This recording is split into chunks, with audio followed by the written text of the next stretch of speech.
Hello, everyone. Welcome back to Terra Mystica Tuesday League turn-based Division One. I am Matt the Lesser, and apologies to those of you who have been following this series. There has been a bit of a delay between previous episode and this episode. I was traveling for work and then a family reunion, good old family reunion. So didn't have the chance to check in for the past week or so. So we've had a little more progress than I typically like to have between episodes, but them's the breaks. So we will check in today. Two of the games that I'm in have now completed. So we will talk about how those wrapped up in rounds 5 and 6. And then two of the games are in round 6, or one's in round very end of round 5, and the other one is in round 6. So we will check in on those. This will probably be the second to last episode of the season, with the next one being the wrap up of the final two games and some commentary on the season overall. So, but welcome back. We're here. So let's jump right in with this game that you are seeing on the board right now. And as you can see, it says end of game. Barnwall wins because Barnwall played one of the coolest Ice Maidens games I have seen in a really long time. For those who've been watching the prior episodes, we kind of called that he was going to win this game many rounds and many days ago, and it did come to pass that way. Barnwall with this absolutely beautiful 8-structure tall Ice Maidens game. He didn't need any points from extra scoring, didn't need any points from network, just beautiful use of the Ice Maidens stronghold ability, and a nice, a lot of points on the track in Water 1 and 28 Colt points by closing out 3 of them. And you put that all together and you get a nice, comfortable 181 point Ice Maiden win from Barnwall. Second place went to Melison's Alchemist. He was able to win network with 16 structures, despite the fact that his original G5 dwelling here got crammed in, blocked off, whatever you want to call it. And so he actually built every structure on his board as part of this game, and was able to find 3 towns and put that all together, and leads to 170 points. In second place, was also able to actually do pretty well on the cults. Alchemists are not the most culty of factions typically, and he still found a way to, what is that, 15, 17 cult points, so that's pretty strong. For Alchemist, did really well on the pass tiles. It was funny when Shapeshifters earlier in the game took C4, and I obviously started on E4. These are the 2 normal hexes that Alchemists use as the gateway to the western half of the map on Fjords. And when Melison lost both of those, I thought that I might have a chance to beat him, but he really surged in the last couple rounds of the game. Was able to build both of his. So round 4 and round 5. Oh no, sorry. Round 4 was round 4 and round 5 in this game were both big building scoring rounds. He was able to build both of his big buildings in those rounds, and then a whole bunch of TPs in round 6, and really score quite a lot of points on the track in the last couple rounds. My Mermaids game, 155, so a pretty respectable score, although not quite as good when you think about the fact there was extra scoring in the game. Obviously ran into just 2 really, really strong games, and I kind of got caught in this place that I'm remembering this season with Mermaids, because it's happening to me in another game too, that Mermaids they're a network faction, but they're not the best faction at network. And so if you run into better factions like Alchemists and Shapeshifters, they often top out at maybe 1 or 2 structures less, and so you can get caught in this place where you don't actually score that many network points. They're not that natural of a culty faction unless you really, really focus on it. And I instead was trying to do better on shipping, and used that for some of my early expansion, but that meant not sending early Priest to Cult, so I didn't play a particularly culty Mermaids game. But Mermaids also aren't that great of a tall faction, so I kind of got caught in the middle here, of not having anything that I was, winning, right? Like I got third on extra scoring, I got third on network, I got, I think, third in total points on the Colts. Did pretty well on the track, but just, not enough to actually win any of these different ways of scoring. And so, you all add up a little bit behind on everything, and that's how you end up in third place. It did end up being a bit of a tall Mermaids game. I was able to build both my Sanctuary and my Stronghold in these round 5 big building rounds. I was able to find one town down here in the south and another one here in the middle that I had been aiming for. Got some high value towns to go with it. So it's not like everything went badly, but I also it was probably somewhere in late round 4, early round 5 that I realized there was no way I was going to beat Alchemists or Shapeshifters on the network. And I didn't have Earth 1. And so, or no, I guess I did have Earth 1, but I didn't have a lot of spades. That was the issue. I was having a hard time finding spades. And so it just didn't become worth it for me to build out a lot of dwellings. And I ended up focusing more, especially once we got into round 6, on just trying to build TPs and score those as much. And so I ended up with, what is this? It's only 10 structure footprint, which I think, as mermaids, especially mermaids who aren't scoring a lot on the Colts, it was a little bit tricky. I also advanced my ship to 3 quite early in this game. I was on the ship scoring tile when I did it, and I believe it might have even been round 2. I don't think I was able to get the ship scoring tile again for the rest of the game. Alchemists really wanted it in particular, and Shapeshifters also ended up with 3 shipping. I think had it in round 5, and so the competition over that certainly hurt my Mermaids game a little bit. And then finally, George was 4th as Shapeshifters. His problem was he just didn't find enough points along the way. Opened Stronghold and got a couple dwellings out in this dwelling round, and then, just didn't really find the right cadence of moving things along. He also got a town cut off, ended up with this kind of abandoned sanctuary down here on H7. I guess he did still find 3 towns, but had to take some lower value towns to keep his economy going, and didn't have water 1, I believe. Yeah. So as Shapeshifters, no natural scoring, so they really do need all the points that they can get. And then also not a lot of cult points, and so all that together just kind of limit it a little bit. I guess I did tie for 2nd on the big building scoring, actually, with the Alchemists, but slight correction to my stated 3rd place earlier. So anyway, so that's how this game went. After I knew Ice Maidens were going to win, I was kind of hoping I could get 2nd, but the Alchemists really just had a much higher ceiling than I did here, and we're just able to find that, pretty comfortable gap between them and me. This is pretty widespread of a game overall. It's funny to think back to the fast auction where Shapeshifters were the only ones who got bid down, and everyone else was on 40, and so we all thought these factions were, or at least the auction ended up with the factions being relatively equal coming out of it, and we end up with this absolutely gigantic spread that was wider than any of the values that differences that we had in the auction. So a lot of games go that way, but yeah, I think that's it. I mean, congrats to Bartowell. Really, just a really, really beautiful game. I'm a huge Ice Maidens fan, as I think most people know, and so it's always, even if I'm not playing, it was very cool to see, pretty much like the perfect tall Ice Maidens game here. So, all right, moving on. Let's talk about the other game that just ended yesterday, or maybe it was even today. And this one is a little bit more of a celebration. I was able to get a nice win here as dwarves.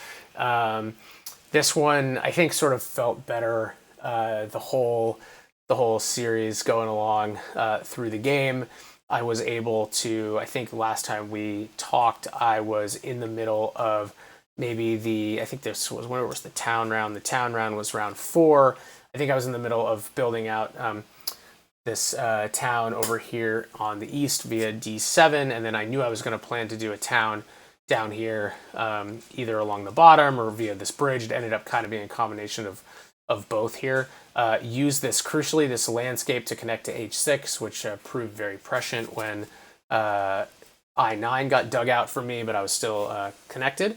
So I was able to also finish this town, which enabled me, that and the two key towns together enabled me to do pretty well on the Colts. I finished with 18 Colt points here. And then finally in round 6 was able to put my stronghold down here on I3 and crucially win Sanctuary Stronghold distance scoring, which I think is something that you wouldn't typically associate with the dwarves, because having no shipping means that expanding out long distances can be quite tricky for them. But in this case, was able to do that, and the other 3 folks all tied actually on Sanctuary Stronghold distance scoring with a distance of 9 compared to my 11. So that combined with just some good use of scoring tiles, dug down here to H8 and I12. I ultimately actually got no network points in this game, despite having 14 structures. Everyone ended up building out quite a bit, but luckily had enough points elsewhere to hold on. Interesting also to see this game contrasted to the last one of how narrow the margins were here. So if we remember, I think I had a 10-point gap on the Alchemists as dwarves, and maybe like 8 points or so on mermaids and fakirs. So these the gaps are like a tiny bit. Basically if we didn't have those gaps, I wouldn't have won. So this time the auction ended up bringing the factions back toward the right level of adjustments. Only a 9-point spread from 4th or tied 3rd to first place here. Just a review of sort of the other folks' games. So Barnwall, if you remember correctly, had to connect. He started E10, and so he got to 3 ship and dug F5 quite early, actually. So he was able to find a town down, 2 towns over here on the eastern continent, and then also one up here in the north. Got his stronghold sanctuary distance A5 to G5, and I think and even managed to win a cult. He did convert. I'd have to look at the stats, but I think he converted a lot of coins. This game is the only reason his scoring wasn't a little bit higher, because he did have scoring favors and won network and got some cult points. And so I think it was just he didn't. He just had to convert a lot of coins. He built the stronghold on the later side in this game, and also maybe didn't have quite as many pass tiles kind of throughout the game as a really successful alchemist did. But he also, it was only a 4-point gap, so really close between myself and Barnawall. The mermaids actually ended up much better on network than I expected them to. I thought that I was going to find through sort of rounds 4 and 5, I was expecting that I was going to get 3rd on network, and the mermaids were able to find 3 towns and win network. They I think suffered a lot from, and I remember this in the auction, the lack of the shipping tile in this game. They never really advanced their shipping much, probably because that tile wasn't in the game, but that's just typically a really nice source of points for mermaids, and also built 15 structures, but didn't have Earth 1, so that just cost them some points along the way also.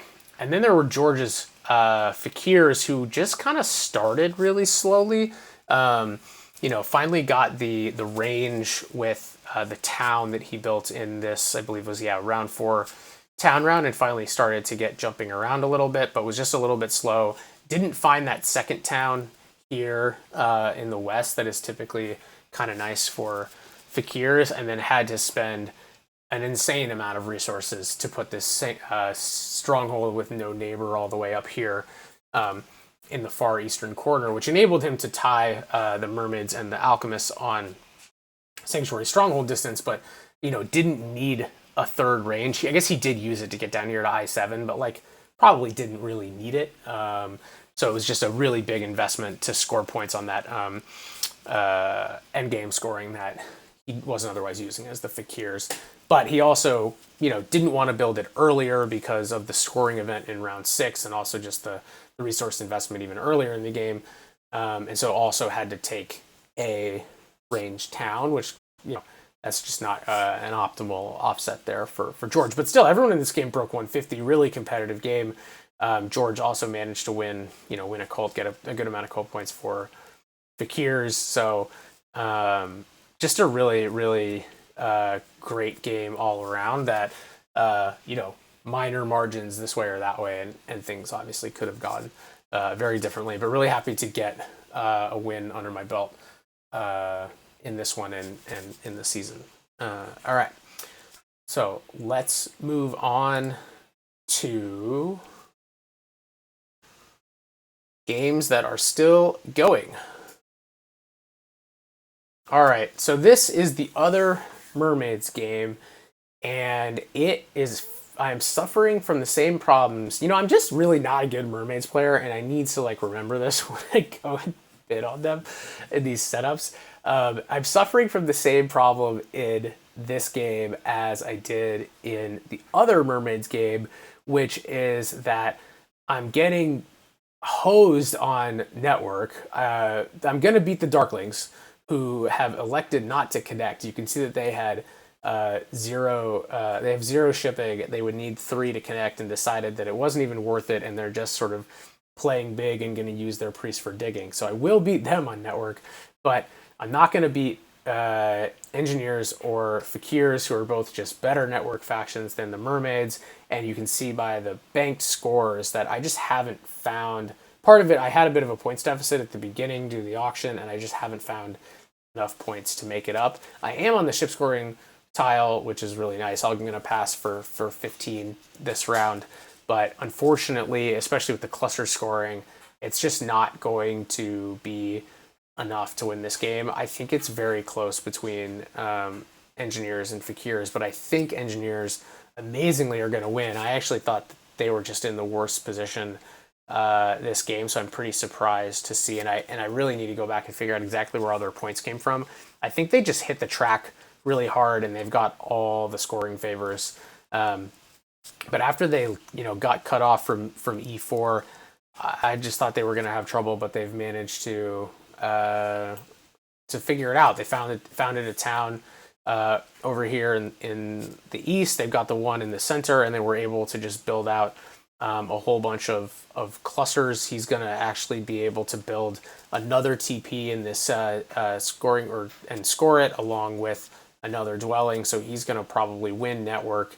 He'll get second, I'm guessing, on clusters because Fakirs already have 10 clusters. So he's going to get second on clusters. And I am, some of the last game, I'm getting relegated to third on network and third on extra scoring. And that's just not, it's not going to be enough. If I get really lucky here, I might be able to nip the Darklings for third place, but I actually think most likely I'm unfortunately going to get last in this game because the Darklings have a ton of banked points, have more that they can get from just sort of their resources, these priests, obviously, and then they actually do have quite a good number of cult points, and I don't. So I do have one more town to found. This is already ready to be a town, and I can just found it when I'm ready. I'm still kind of waiting to see what resources I need to finish out this game. So the decision that I've had to make and that I've been looking at here is whether or not it's basically worth building any more dwellings, which is actually, again, the same thing that I came across late in the game, the other game on Fjord's map where I was playing Mermaids. Because again, I don't have, this is the game I was getting confused. I don't have Earth 1, so it's literally worth no actual scoring points for me to build them, so it only makes a difference on endgame. But even if I were able to build 3 more dwellings, like a TP and 3 more dwellings, which I think is absolutely the most I could hope for, it would get me at most, maybe tie up to 15 to tie the Fakirs on network, assuming the Engineers get to 15. So that's only a difference of 3 points, I guess 6 relative to the Fakirs and 3 relative to everybody else. And then in terms of clusters, I think I could get up to 9. So again, it would be like 3 points relative to the Engineers, and that would be it. But to spend all those resources on what effectively amounts to like 6 points, or maybe a 9 kind of combined relative, doesn't seem that good when I think I can use those resources instead to build another TP, which will be worth 6, and maybe a temple, which if I can use it to win a cult will be worth more. So it's not a huge difference, but I think it is better this way. So I probably am just not going to bother building any more dwellings, which is a little bit sad. But that's the way it goes. I don't actually need to found my town this instant because no one else is founding a town. I guess the one thing with the fakirs is they could double dig I5 to go for a town here, but then if they get the resources back from the town, I think they'll still be in sufficient shape to get that.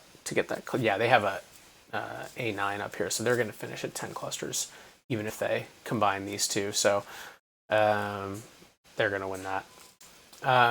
So as far as moves in this game, I honestly think my best option right now is to just build a TP. I will go ahead. I'm going to do this here and see if I can somehow convince the mermaids to, or the engineers to spend way too much stuff on leech, which they won't do. I'm not going to take this town yet. I'm pretty sure in the end I'm just going to use it to take a priest town, but we'll hold off just in case. And that is going to be it. So yeah, another tough mermaids game. I'm going to remember my lesson in future seasons and play less mermaids or not play them unless I get really good pricing. So all right, let's move on.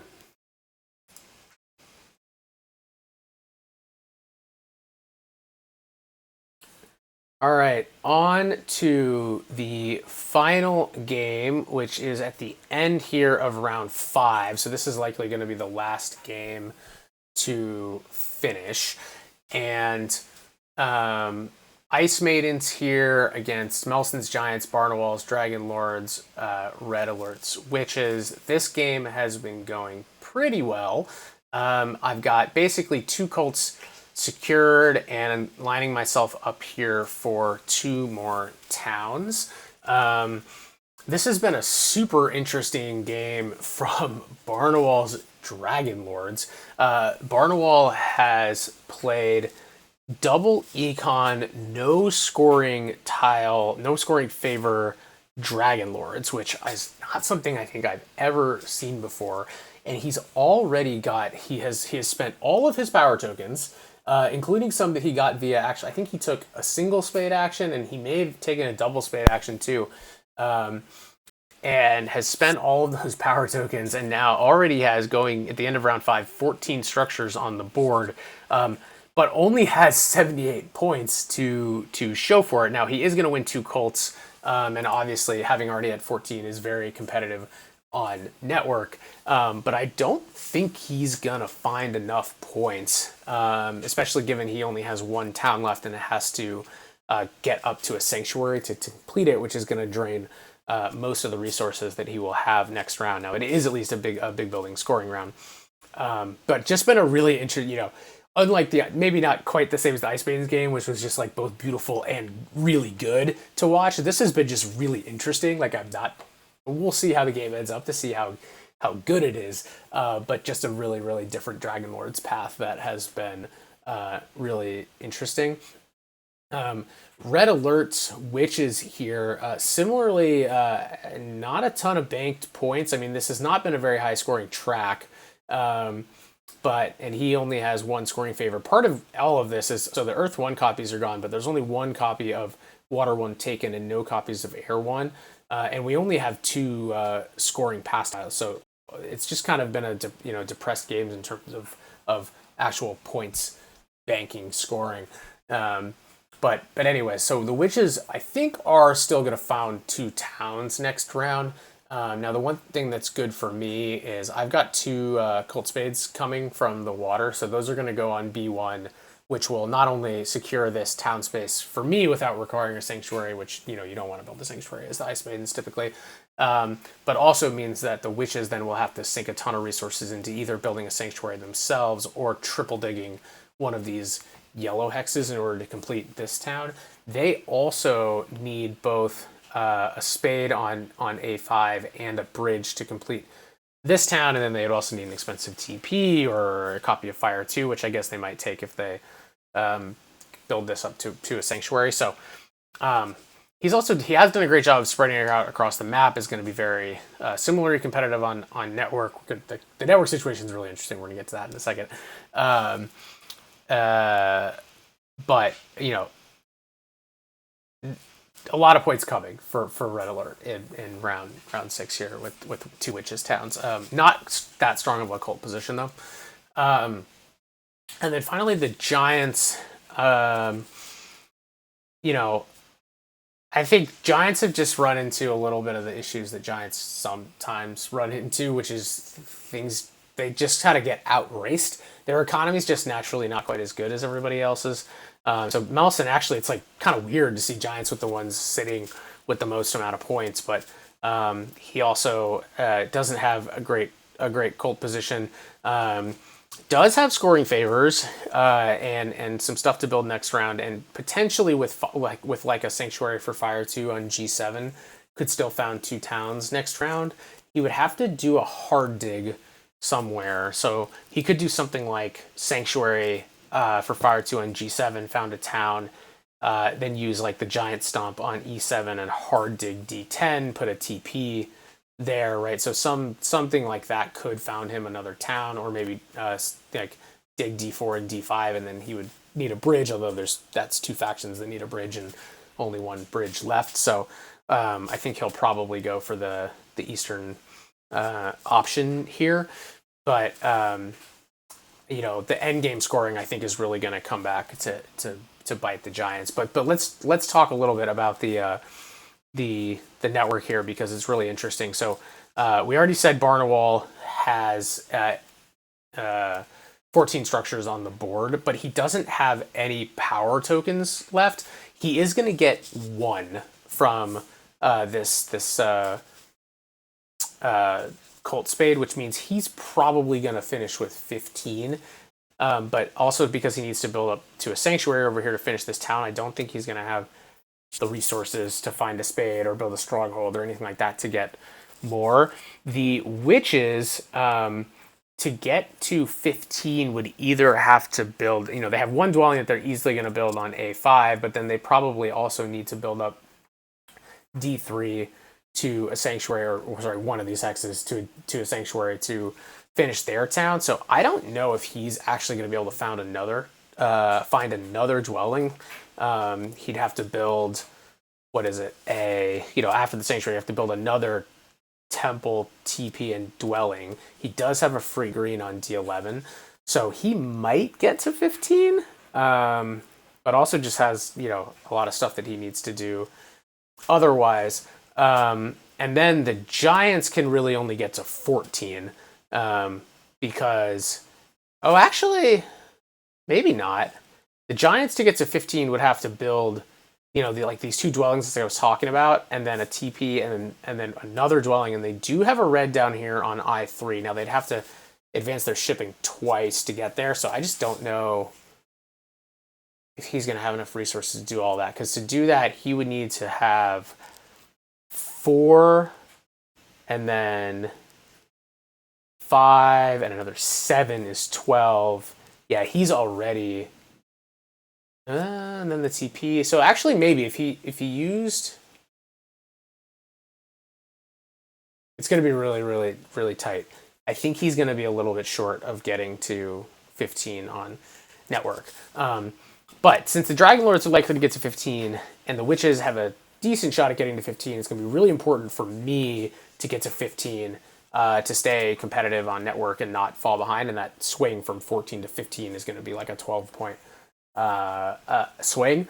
So I need next round to plan.